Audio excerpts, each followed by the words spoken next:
Эринчек келинчектер жана камыр жайганды билбеген келинчектер экранга жакын отуруп ушул камыр жаюунун техникасын жана даамы сонун болгон ушундай соустун рецептин сактап алыңыздар. Биринчи туздуу сууга камыр жууруп алабыз дагы, тыныктырып коебуз. Тыныккан соң кайра бир сыйра ыйлайбыз дагы, кайра тыныктырып коебуз.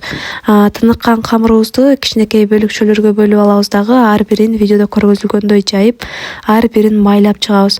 Баарын майлаган соң бетин жаап 15 минуттага тыныктырып коебуз. Ага чейин фаршын даярдайбыз.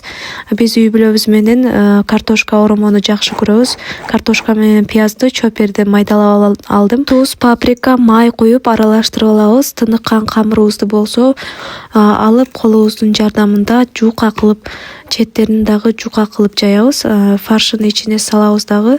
Өтө көп салбаңыздар, орточо калыңдыкта болуу керек. Көп салсаңыздар камырыңыздар тешилип калышы мүмкүн. Манты казанды майлап баарын тизип алабыз. Сиз бул ыкма менен оромо жайганды билет белеңиз, комментарийге жаза кетиңиздер.